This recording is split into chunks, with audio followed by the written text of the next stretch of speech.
Welcome to the Invest with Clarity podcast, where you will learn how success in investing, as in life, is the result of absolute clarity. Mark Pearson of Nepsis in Minneapolis, Minnesota, shares his passion for portfolio management and commitment to transparency and communication to allow investors to fully understand what they own and why, bringing them to clarity in their investments. And now, here are your co-hosts, Matt Halloran and Mark Pearson. Hello and welcome to another Invest with Clarity podcast with Mark Pearson.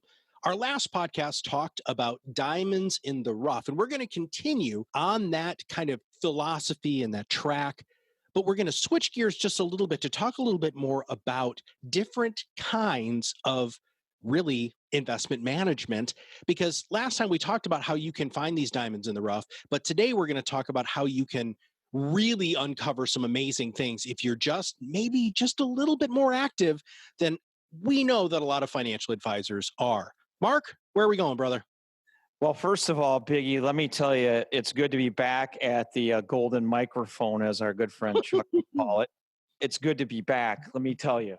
You know, you sound so much better when you're going from a headset at your home office to a $8 million recording studio. Did you say $800? Yeah, yeah, it's a great mic. I do know that, but yeah, you definitely sound a lot better, dude. Thank you. Well, it's good to be back. So yes, when we talked about diamonds in the rough, obviously we were referring to the idea of finding great businesses on sale in a nutshell. And we're now in May, of course. We're coming to the latter end of May. And of course, the big talk coming out of April after April's strong month was what's going to happen in May. You know, April showers bring May flowers, right? And so ironically, May has not been too shabby, come to think of it.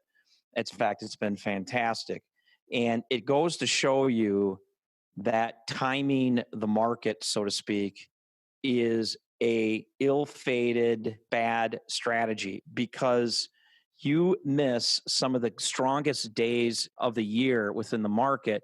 You could be missing out substantially. Today's Thursday, so I think it was on Monday or Tuesday, some news came out about a potential vaccine from a company, and the markets were up like 3.5% to 4%. Well, the average, if you were fully invested for basically a 20-year period from 1999 to 2018, the average is 5.6. And here you could have gotten it all in one day. And what's interesting is if you miss the last 10 best days, you are only up 2%. So you've lost 3.6 percentage points by missing the 10 best. You missed the best 20 days, you're down 0.3. A lot of people have seen these charts before. A lot of the reason why people try to time markets, right, is their mentality of investing, Matt, is I invest in the stock market. I own thousands of companies. And I think there's a convergence of a lot of different things happening here that really give me a strong confidence that going forward, at least for the foreseeable future, the mindset of the investor is going to move away from cookie cutter static investing to what's called active investing, because there's a lot of people that are asking their financial advisors, and this is what I'm hearing from advisors, they're asking their financial advisors, why did we not take advantage of these businesses on sale? Why did we just stay the course? Well, old modern portfolio theory, as you know, is you asset allocate and you stay the course. Investors emotionally get predisposed, Matt, and they don't know what they own. They don't know why they own it. And therefore, they freeze or they go to cash out of fear, uncertainty, and doubt. In the meantime, as Jim Cramer says on Mad Money, there's always a bull market somewhere. So if you're an asset allocated portfolio, he calls it there's always a bull market somewhere. I call it there's always a diamond in the rough. And people got all worried, again, emotional about the May pullback, the market's quote unquote pullback in May, but here you've had a unique period. And what people don't understand, Matt, is there are so many variables that drive prices of businesses or drive markets that you can't try to guess short term what's going to happen. Okay, And let me so, pause you there. Hold on yeah, here, brother. So you're talking about not timing the market, but you're also saying that the people who do the buy, hold, and hope, because you said that in previous podcasts, they're yes, timing the market yep. too. What's the difference, dude?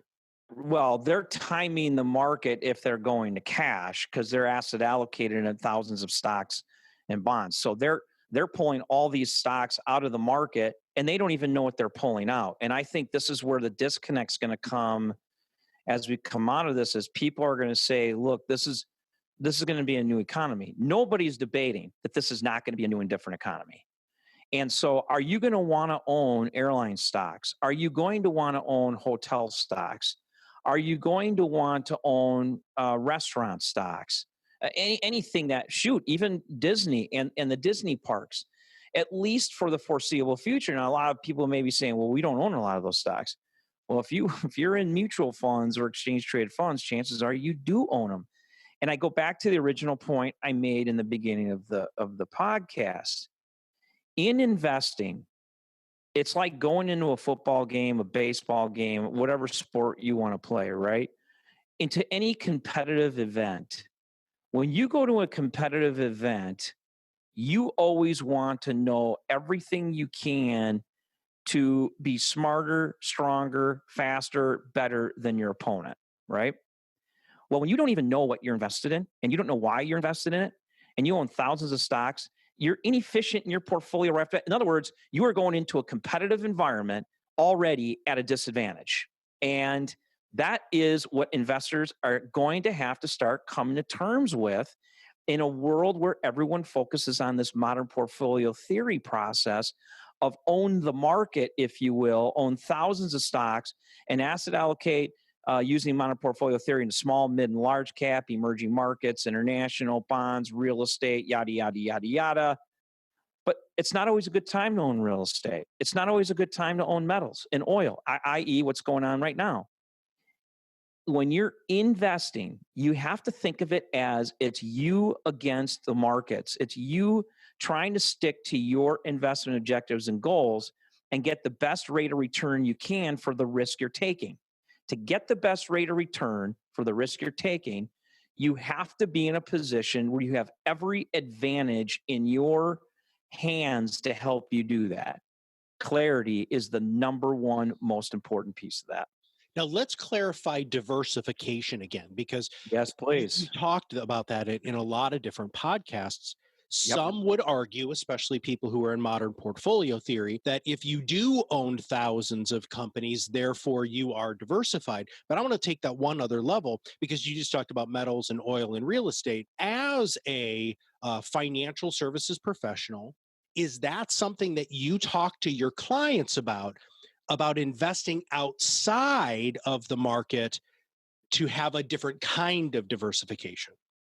Okay, so let's clarify what diversification means and what asset allocation means.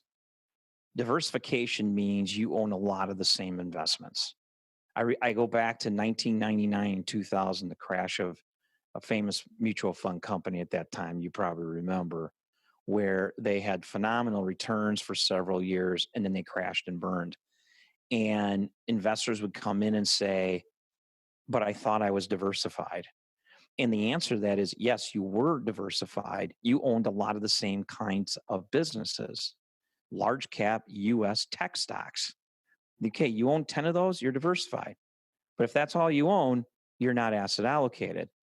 Asset allocation means that you own small, mid, large cap, you own growth, you own value, you own emerging markets, you own international, all these asset classes is what you have to call it.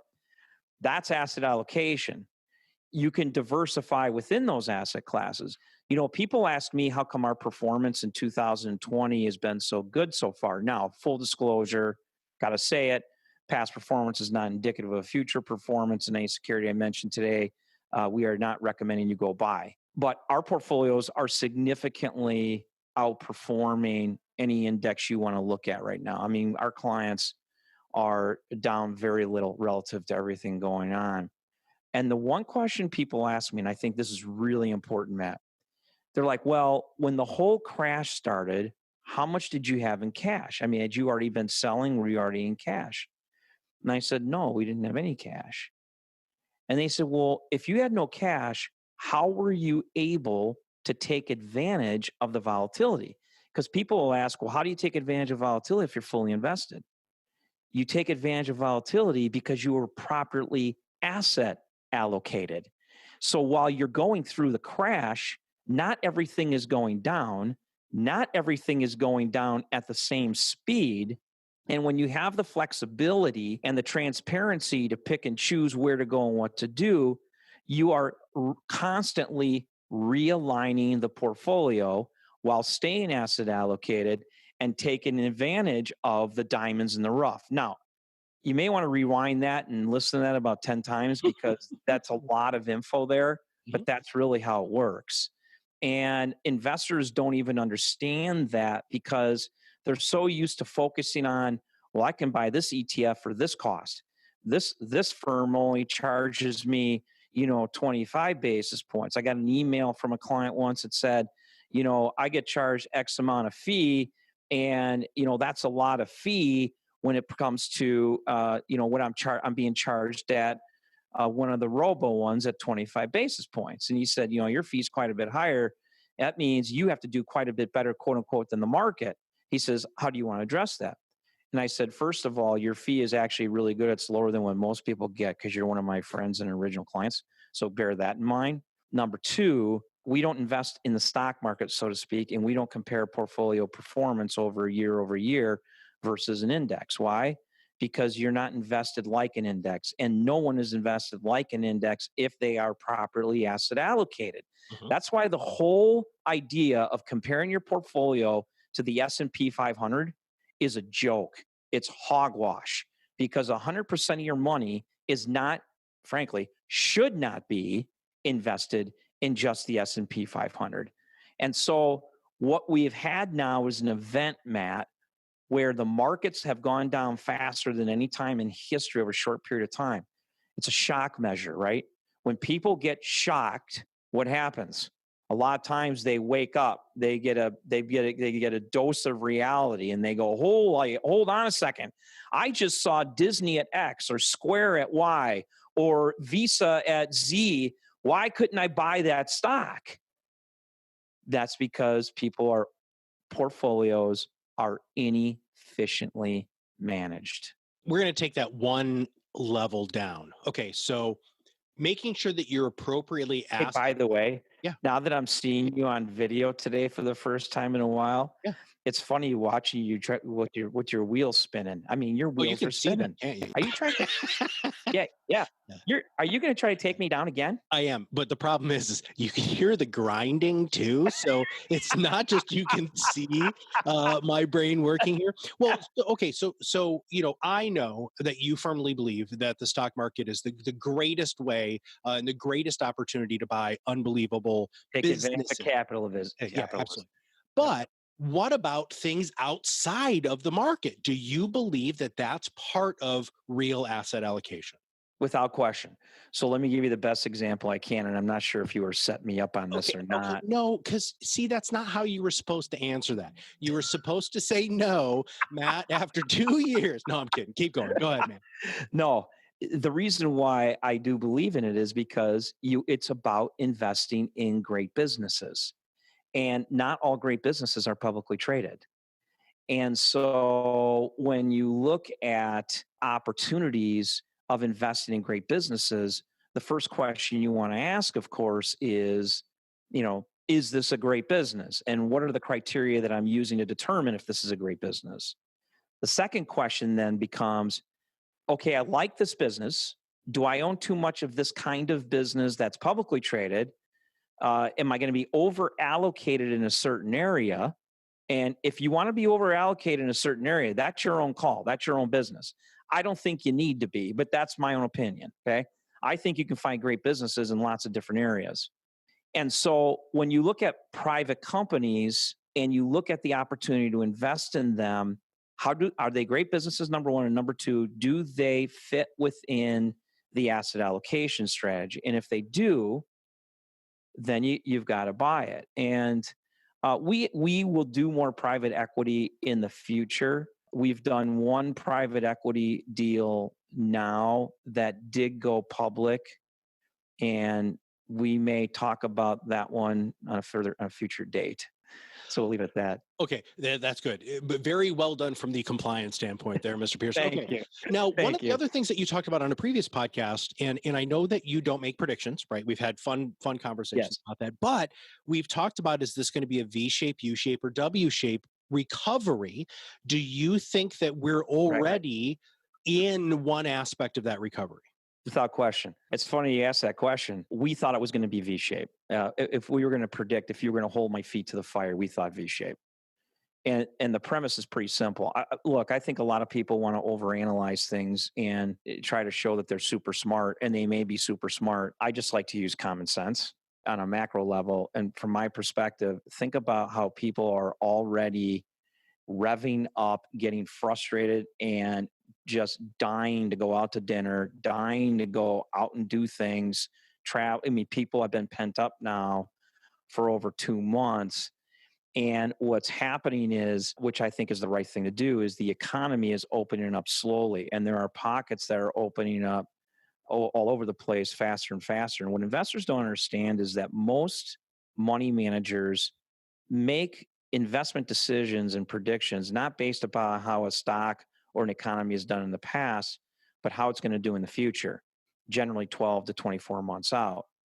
And everyone said from the beginning that this was going to be a short-term event, that eventually the economy would reopen. So the economy is reopening, and what money managers and economists are looking at now are comparables. What was unemployment in April? What was manufacturing in April, May, March? And they're seeing every month it's going up. Well, as it keeps going up, you're going to see the markets move higher, just because, and I'm not saying that's the right thing. I'm not saying that's good, that it's going to get overvalued or not getting overvalued. I just think that majority of people who invest think short term, not long term. And as they see the economy continue to improve, they're going to see markets move higher. This is why we're now at the highest level on the S&P today, going back to, I think it's back in, no, sorry, the NASDAQ is now back to levels it was in February before this whole thing happened. That's fast. So the NASDAQ's up like 4 or 5%, right? Ooh. You're seeing a V-shaped recovery. Okay. Now, it may not be as super fast as you want to see it, but you saw things bottom and you saw things moving higher. And now, the S&P is down, I don't know, 8 or 9%. The ACWI is down like 11.5%. Emerging markets are still down pretty big, around 16%. But the bottom line is, it's not 20, 30, or 35%, and there's no more doom and gloom. Mm-hmm. Because a lot of these great businesses are going to survive longer term, and especially the businesses that will prevail in what I would refer to as a new economy. And that's why we invested the way we did. Do you have any, now I know that you're not giving specific stock recommendations, and we can pre-qualify that, but sectors, right? I mean, so you had just talked about, airline stocks, restaurant stocks, hotel stocks. I mean, those sorts of things, they've really gotten hit really hard, and they're probably going to be hit hard for a while. Right. But do you see, because of this new economy, and since you pay such close attention to it, you got a great team, are there any sectors that you guys are just kind of eyeing, saying, this might be a great long-term business strategy? Yep. Well, certainly technology, I believe, has always been a great sector. I was in the technology business before I came into this business. I have a passion for technology stocks, researching technology names, and we have owned and do today own some tremendous technology stocks. Now, again, I'm not making recommendations, but you can go read the Nepsis 13D filings that are put out each quarter, and you can see the technology names that we own. And we own some pretty big winners. We've got stocks that are up, 20, 30, 40, 50% this year, even in this market from January, not from when we bought them. Our largest holding now, I'm not going to mention because it wasn't that case at the end of March, but since we started buying that stock in the midst of this financial crisis, it's up about 116%. So in about 2 months, it's up 116%. These kind of companies are the kind of companies that will dwell well in a new economy. And that would be your technology, also fintech. We bought Visa and MasterCard on the day they went public, 10 years or gosh, it's been longer than that now, 13 years ago. And when you watch Visa go down to $135 a share from 220 or whatever it was, that's a gift. Now it's back to like 195, but I mean, this is why I pound the table with our advisors, Matt, and I pound the table with clients. And there's going to be no greater example of this than what's happened with our clients' portfolios right now. And that is that you have to have volatility to create alpha. You really do. To create any level of significant alpha. There's a lot of people out there who try to create a 0.5% or 1% of alpha by doing lots of guessing, right? By using lots of different hedges and long, short this and yada, yada, yada, yada, right? But alpha is created not over short periods of time. Alpha is created over long periods of time. For those who don't know what alpha is, it's a statistical measurement of the return in your portfolio relative to the risk that was taken. And so when you look at, let's say our portfolios are down 3% year to date right now, and the ACWI is down 11. Well, on the surface, that looks good. But see, no one ever asks you how you did the year before, right? They always ask you how you're doing in that year. Well, the year before is actually more important because the year before, if we did as well as we did, which was generally 20, 25% above an index, and now we're outperforming the index on the downside. Generally speaking, on the downside, you hope to just stay even with the market to lock in that alpha from the year before. Well, here, if we're down 3 and the ACWI is down 11, statistically measuring, that's ridiculous. Mm-hmm. So that was created because of volatility. It was created because of flexibility. Now, again, for full disclosure, this is a snapshot in time. It's not indicative of necessarily what's going to happen in the future. And quite frankly, this is part of the reason why we don't publish returns, and we won't. Now, you also just said something, and interestingly enough, I cannot remember you bringing up some of these other investment strategies on other podcasts, and that just could very well be that I just didn't ask you the right freaking question. But so let's talk about long, short options, those hedging things that there are a lot of advisors out there that do some stuff that personally, now this is just my own, makes me very uncomfortable for somebody to do with the money, because I would say that's not substantial volatility, of course, by the way that it is truly defined, but that is a lot of risk. Talk about that for a second, will you? Yeah, I'm not a fan of long short. I'm not a fan of hedging unless I have to. There's 2 forms of hedging that I've done. Now, the only time I have ever done what I would call market hedging, index hedging, which is a hedging against the entire economy, which is a longer term issue, right, was the financial crisis. We hedged financials, we hedged oil. I mean, oil went to $146 a barrel, and I was like, okay, that's just ridiculous. So we hedged oil down, not because we thought oil was going down, but because we owned 3 or 4 oil companies, and we wanted to protect the oil investments. That leads me to the second form of hedging, which is my favorite form of hedging, quite frankly, is hedging the businesses I own. So it's been very often that I have bought a company and something has happened bad with that company, and we still like the long-term fundamentals, but we don't know how long it's going to recover. So we'll buy another company in the sector that's doing well to hedge our position against that company. So we'll do individual company hedging. Another form, of course, of doing that is options. I'm not a big fan of doing options unless it's for very extreme cases where there is a huge amount of capital gains involved and you want to protect the downside of a large position in a client's portfolio. That's a much more technical conversation. Sure. I'm not opposed to it, but it's a very, very rare occurrence. And I'm not qualified to even ask you the question. Yeah, no, that's okay. And when it comes to the markets, I didn't hedge in this market because number one, it happened so fast. And we knew what the cancer was, and we knew the cancer was going to be gone eventually. And so it wasn't like the financial crisis where that went on for about 1.5 years, right? This is going to go on for 3 to 4 months. And it's already recovering because people know it's going to dwindle, and people are already looking at the economy coming out of it. The economy is way stronger today than it was when it went into the financial crisis. More importantly, banks are much stronger today than the financial crisis. It's a very different crisis. And again, that's why I'm not a fan of cookie cutter portfolios, because every crisis is a little different. I mean, since I've been in this business, I've seen the Russian ruble deal in the mid-90s, the Asian contagion, 9/11, the tech bubble, the financial crisis, and now coronavirus. I've had 6 crises that affected the markets. Every single one of them was different, and not one of them could you have predicted. And so that's why asset allocation is so important. Volatility is so important. And lastly, having the flexibility and transparency to take advantage of those showers to bring you some flowers can hopefully enhance your ability to invest with success. All right. Well, I think with that, we're going to wrap this up, brother. How's that sound? Sounds like a plan. All right. If you have not subscribed to the podcast, make sure you click that subscribe now button below. That way, every time we come out with a new podcast, it'll show up directly on your listening device. And if you know somebody who truly needs clarity in their investment life, please make sure that you share this podcast with them. And also check out the website, nepsis.com or investwithclarity.com, and find out a little bit more about who they are, what they do, and what they can do to help you truly live a life with clarity. So for Mark Pearson, this is Matt Halloran, and we'll see you on the other side of the mic very soon. The content discussed is for informational purposes only. It is not a solicitation or recommendation for any securities that may be mentioned herein.